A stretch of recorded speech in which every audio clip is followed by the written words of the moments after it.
Hey guys, welcome back to Sid Meier's Civilization 6. It's great to have you guys back. It has been about a year since we have played Civilization 6 and a lot has changed, and we'll go over some of those changes as we go along. But starting with some of those newest changes, we have Teddy Roosevelt of the Rough Riders, who will be our Civ that we will be playing. Then some of the newest of the new Civs is Ambriorix of Gaul, and then we have Basil of Byzantine, Lady Six Guy of Maya. Then we have Simon Bolivar of Gran Colombia, a very cool Civ. I'm looking forward to playing him as well. Then we have Menelik II of Ethiopia, and then of course Catherine's newest iteration of her character. Now we're going to jump over here and, well, before we jump over to the main screen, we will be playing on the King difficulty, and I'll explain why we'll be playing on that here in a minute. We'll be on Epic Game Speed, and I'm going to add, well, I've already added 2 city-states to this one already, so we're going to be playing with 2 additional city-states, and we have some new city-states in the game. I'm going to use the slider because this thing jumps really wildly now. We'll be playing on Continents Standard 2.1. We'll be playing in a new world age so that we'll get more hills and so forth, and we'll be playing on Rainfall Wet, so we'll get more trees. So let's jump over here to the main screen, and let me just go over kind of briefly what some of the newest new game modes are. So the one we're going to be playing today is the Apocalypse game mode. This game mode adds new natural disasters, larger and more impactful versions of existing disasters, and increases the chances of all natural disasters. And a unique unit that's going to be part of this game is called the Soothsayer, an apocalyptic mode specific support unit. We'll talk more about the Soothsayer as we go into the game. The newest of the new additions, this is from September the 24th, 2020, for all of you who will be watching this in the future. This game mode makes Dark Ages and Golden Ages more potent than ever. So in this game mode, you will be pretty much just playing either in Golden Age or in the Dark Age. Then we have Secret Societies, the Secret Societies mode. This game mode adds up to 4 powerful, mysterious, and often nefarious secret societies to the world. We'll talk more about them as well when we go into the game. And then we have this Tech and Civic Shuffle mode. So when you're in the game, the Tech tree and the Civ tree or Civics tree will be unlocked as you go along, so you won't be able to know necessarily what will be the next unlockable Civic. So in other words, if you're trying to go in a particular direction, you won't be sure what you're choosing because you just won't know. So let's go ahead and get started, and I will see you on the other side of Sean Bean's character introduction. Alright guys, so let's take a quick look at Teddy Roosevelt here. So units receive +5 combat strength on their home continent. Envoys sent to city-states you have a trade route to count as 2 envoys. Gain the Rough Rider unique unit with rifling. Then we have Founding Fathers. All diplomatic policy slots in the current government are converted to wildcard slots, +1 diplomatic favor per turn for every wildcard slot in their government. We have the Rough Rider, which is the American Unit Industrial Era unit with Teddy Roosevelt as their leader. We get culture earned for kills and their capital's continent, +10 combat strength when fighting on hills, lower maintenance costs, which is quite nice. P-51 Mustang, American's unique air unit, of course. We get +5 combat strength with it and +2 fighting range, as well as it gains 50% experience. And then we have the Film Studio, a building unique to America, +100% tourism pressure from the city towards other civilizations in the modern era.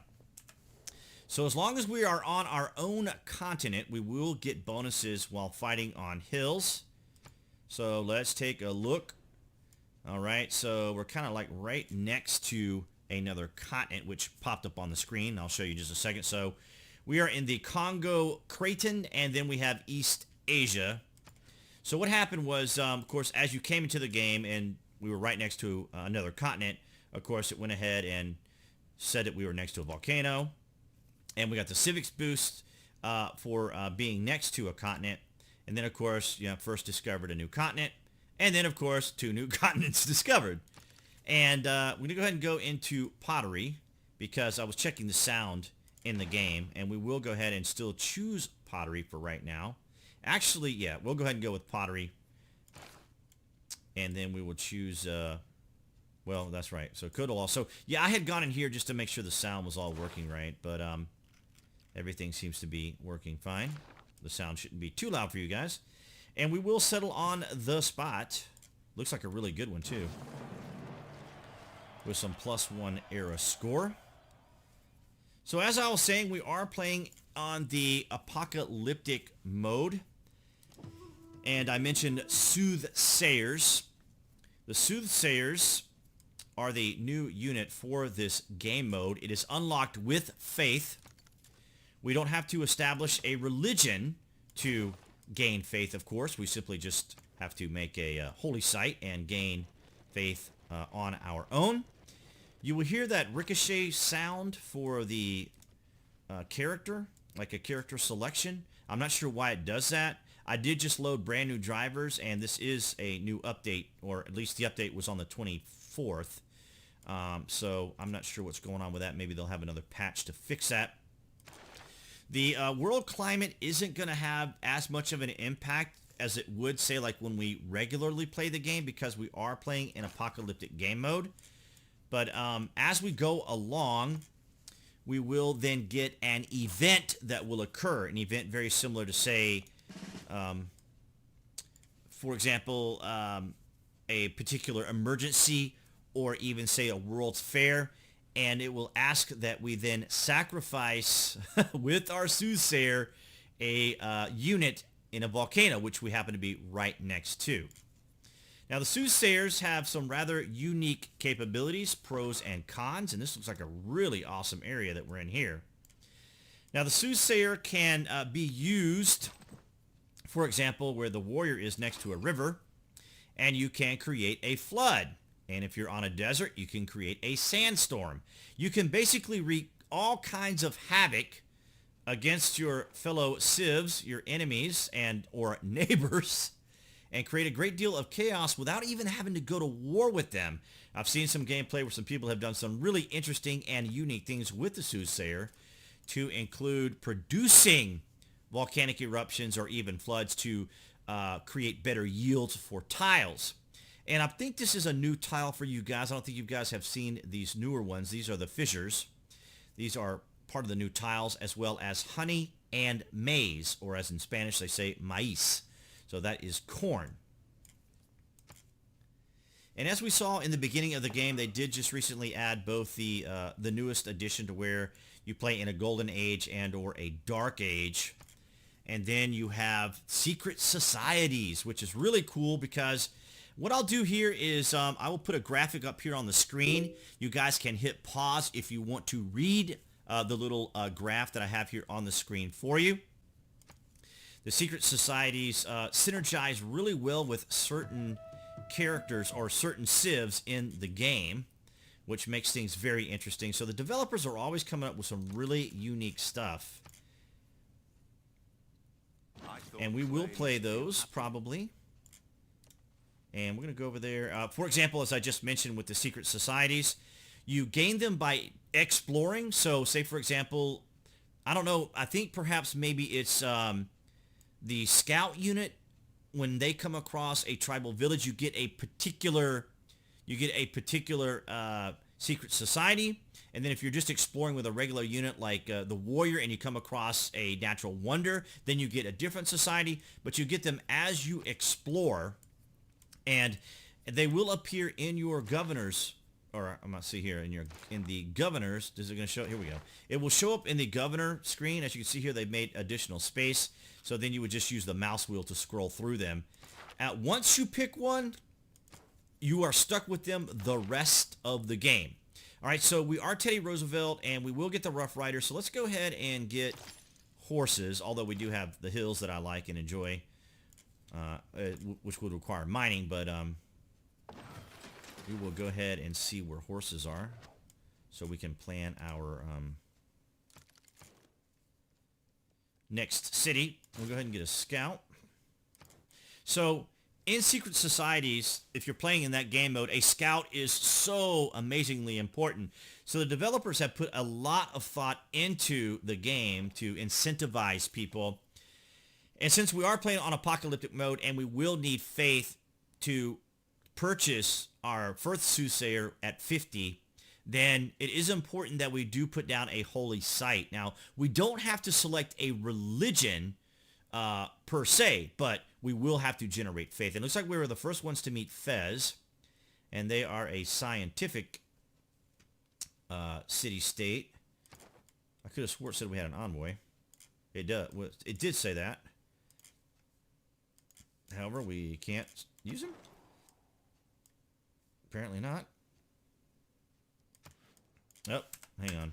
The recording screen, or the recording indicators up here in the corner, really messes me up a little bit. I should probably probably move it. All right, so here's a scout and a barbarian camp.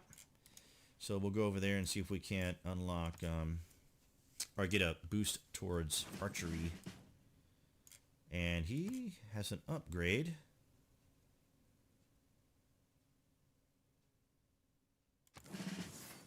Right.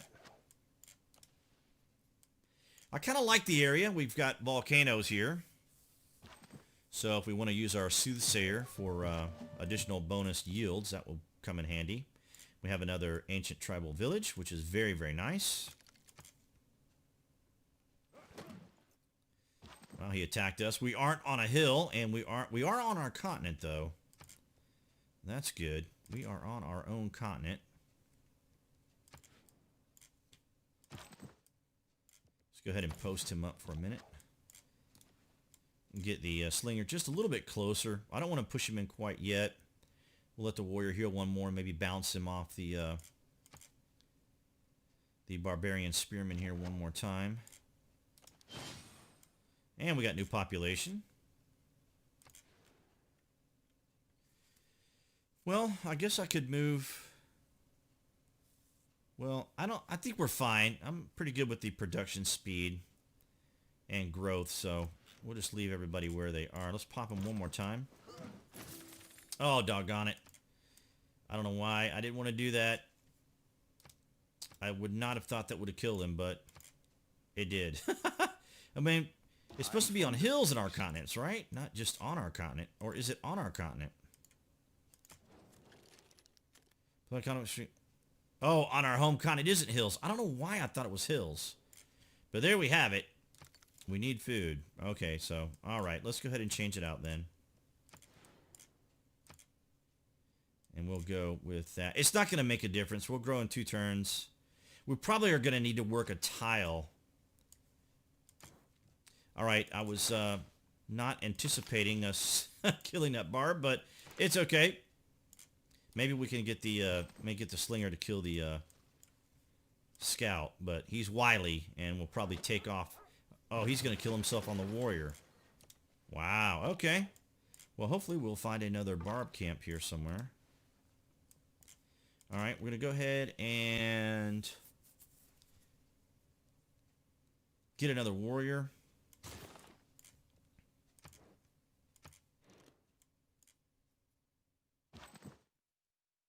We'll just go ahead and post him up here. Move the slinger up this way.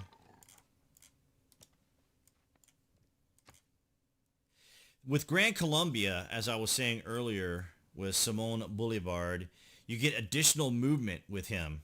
And I like being able to get around the map. It kind of reminds me of Civ 5.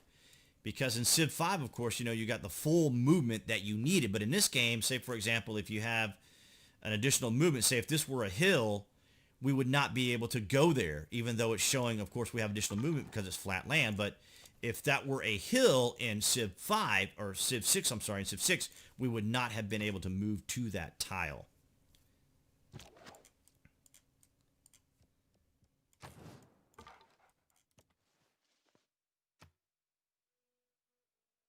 Got a lot of nice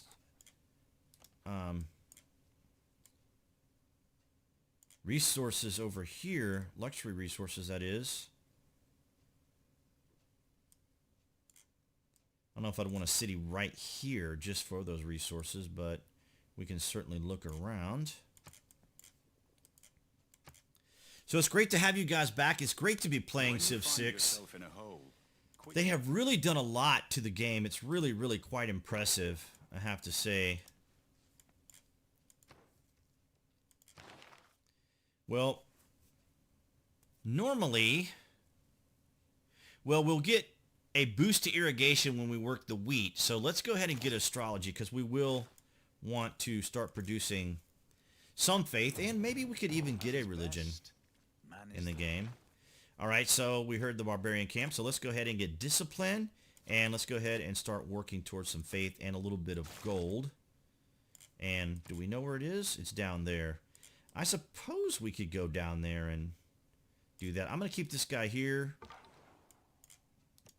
What I'll do is I'll probably send this warrior and the slinger down that way so that we can then get the archery boost, because that will come in now. Probably send him up north-ish. We also have a new map selection, which is Highlands, and that is, as the name implies, lots of hills and mountains.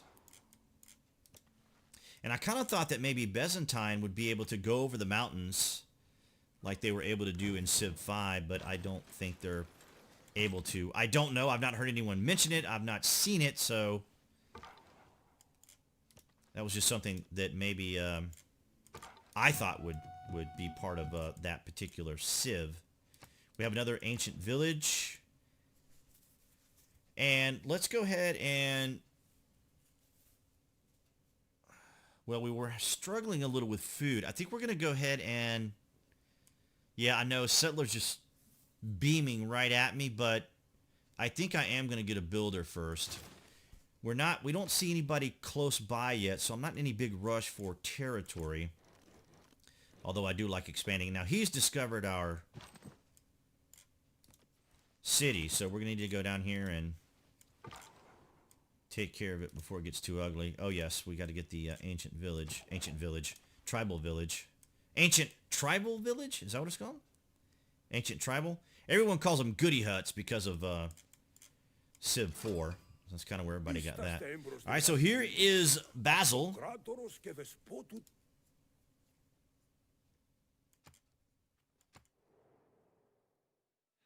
So, guys, we have a lot of options, a lot of opportunities, and there we have a boost to writing because we met a new Civ. So he is up north. We got a kind of the Borealis going on up there. So he is to our northeast. What's going on here? Solar flare is happening as part of our apocalyptic mode. That looks quite cool.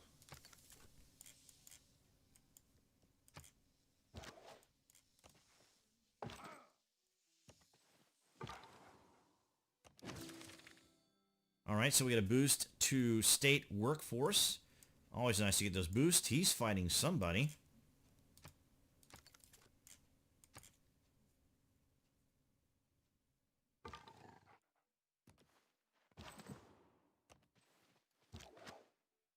All right, it's looking kind of interesting down there. Okay, there's another one up there. But we'll go ahead and send the slinger down there, and we'll just get our bonus down there. Now, we are not on our home continent over here, of course, so we won't be getting a bonus. So I better go ahead and let him go into... All right, here's the Gauls. Very cool. And so he is to our west. I'm sorry. Yes, to our west. Yeah, pretty directly to our west, to be more specific. So we're going to be looking around here for a potential next city, if not several cities. Lots of great spots. Here is maize, the newest resource, and I think honey is the other one. Well, I don't think it is. It is honey is the other one. I have not seen it in any of my gameplay. I've only played like one little trial game when the Frontier Pass first came out, just to check it out. So I've not played any of the modes either. I have seen a lot of gameplay in the various modes, but I have not played any of the modes myself. I wanted to wait and play them with you guys so you could see them. So that's pretty exciting. Now, we are on our continent here, and that will give us a boost to bronze working. And we need one more turn into astrology. Now, had we found a wonder, we would have gotten a boost to astrology, which would have made it a little bit easier. So the Gauls have probably been over here fighting. I don't want our scout fighting anybody over there. We got the era score for clearing that particular barbarian camp.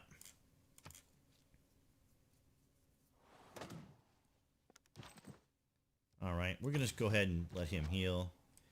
And so, yeah, we are not on our continent over here. Just want to make sure, because remember what happened last time. We ended up destroying that camp by accident. So we're in East Asia here. Was that East Asia, right? East Asia? Yes. Okay. And we'll just go ahead and let him turn once. Get an additional bonus. We'll just go through Gaul here and see where he's located. I guess we need to be a little careful here, don't we? So we lost our unit. He's already sending out one right now.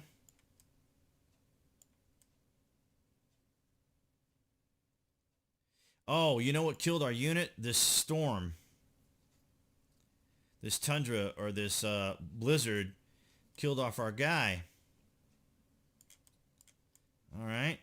So we can take damage from natural disasters. So the warrior was wounded, and then the storm came and finished him off. So that's something we'll have to be very aware of. Because I was like, wait a minute, that should not have killed him, but it was the blizzard that did it. Which, of course, is part of the mode. So I'll have to be cognizant of that. So now you guys know what happens if we a physician without a knowledge of astrology run into some of these disasters. I wonder where he's going with that unit. But our slinger is in a little bit of trouble here. Need to try to get him back home if possible. But on that note, guys, I'm going to go ahead and wrap it up here. And we will go into the next game, of course, and get it all sorted out as far as where we will put our next city. Great to have you guys along. Of course, you can click that like button now if you haven't already. And, of course, share the game if you have friends that would be interested in a real-time strategy game like Civ 6. And, of course, you can get a pretty good deal on it here pretty soon as we get into the holidays. And then, of course, you can make a purchase of the game and try it out yourself. It is a lot of fun. The team has done a lot to the game. And appearing right there on the screen, guys, that would be the channel icon to subscribe. If you click that, you can also decide if you want to be notified when there's additional content here on the channel. That way you know when there is new releases of Civilization 6 as well as additional content here on the channel. And I will see you guys in the next game.